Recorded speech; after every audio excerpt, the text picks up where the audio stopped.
Welcome back to another neck diagram video. And again, on this video, we're going to be talking about perfect fourths and the relationship of the perfect fourth as it relates to the major scale, the major or the natural minor scale. So what is a perfect fourth? Well, a perfect fourth is the distance of 5 half steps. And on the guitar, that's an easy measurement because we have frets on the guitar. So take, for example, the C note that exists on the first fret of the second string, B. A perfect fourth from C would be F, which is here, and that's 1, 2, 3, 4, 5 half steps. Similarly, I have a C here, and the F that is 5 half steps away would be here. 1, 2, 3, 4, 5. Now, a perfect fourth from string to string is the adjacent string on the same fret. I think that's why the guitar, it's so important to understand the perfect fourth, because the guitar is tuned essentially in fourths. All of the strings are tuned a fourth away. A fourth is 5 half steps, but it's a musical fourth of the major scale. So it's 4 letter names away. C, D, E, F is a fourth. But the guitar is tuned in fourths from string to string, with one exception. The open G string is tuned. The next string, B, is tuned a major third away, and that is so that if we go now a fourth from B, that we'll arrive at the E string again, and standard tuning has that exception because it wants to have the same note on the high string that it does on the low string. So let's take away these right here, and we will bring into the picture the entire major scale of C all over the neck of the guitar.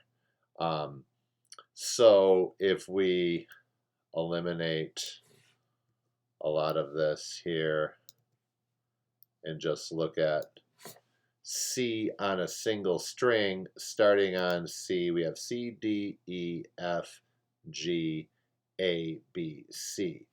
Now, a perfect fourth is the note that is 5 half steps away. And so I have an F that would be right there. And then from D, we have the perfect fourth, G, D to G, and then E to A. And then here actually we can count it. We can go to the B and see that is not a perfect fourth. We have F, G, that's 2 steps, that's 4 steps to A, and that's 6 steps. So 6 steps would be, when we go string to string, would end up right here, because if this is 5 half steps, that would be 6. And then G to C we can see as a perfect fourth. And then A to D, we've run out of frets here, but we could see C to D, so that would also be a perfect fourth. And then B, C, D, E, that's also a perfect fourth.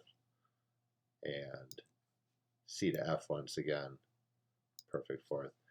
So when we look at the major scale, from the root note there's a fourth, from the 2 there's a fourth, from the 3 there's a fourth, from the 4 there is not a perfect fourth.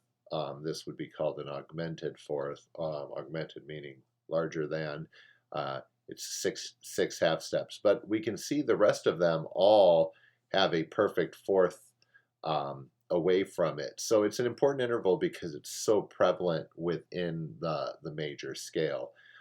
So if we were to build this pattern yet again um, from here, starting on B to the next string, we see we got our augmented fourth because that's F, and then the rest of them are going to be perfect fourths yet again from G, A, and B, or from D, the B being off the fingerboard there. Now, now we're on the G string moving to the B string, so everything, if we're going to build perfect fourths off of here, everything would be staggered. So B to E. Now this looks like the F to the B, but it's not, because when you approach the B string, whatever was here is now here. So the D to the G would now look like this, except I skipped one here. The C to the F is a perfect fourth, the D to the G, the E to the A, and now we've got the F to the B. The augmented fourth is a greater distance, because what's ordinarily like this is now like this, G to C, and then A to D. Oops, instead of copying it, I dragged it. So now we have all of these here, and essentially by making fourths in front of all of them, we are constructing the major scale across the entire fingerboard of the guitar. And I can just copy these over here. Because this is the E string, I can copy this over here, and I can actually, because I've already constructed this, I can just bring this up here, and now we've got the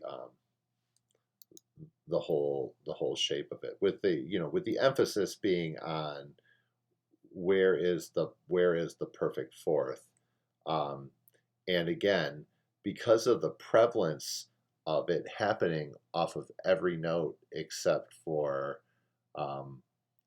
one note, I think it's a good idea to kind of take this and digest it on a couple of strings. So if you were to play the C major scale on a single string, moving up, like say off the first fret of the B string, moving up, and then knowing that the note adjacent on the same fret is also part of your scale, with the exception of the F, or the fourth note of the major scale, having that augmented fourth as part of the scale. It's a good way to visualize it and see it. Of course, there's countless ways that you can do this, but awareness and recognition of the perfect fourth and its prevalence within the major scale is the point of this video. So I hope you take that, visualize it, utilize it, and hope that it helps you memorize your scales and patterns. Thank you.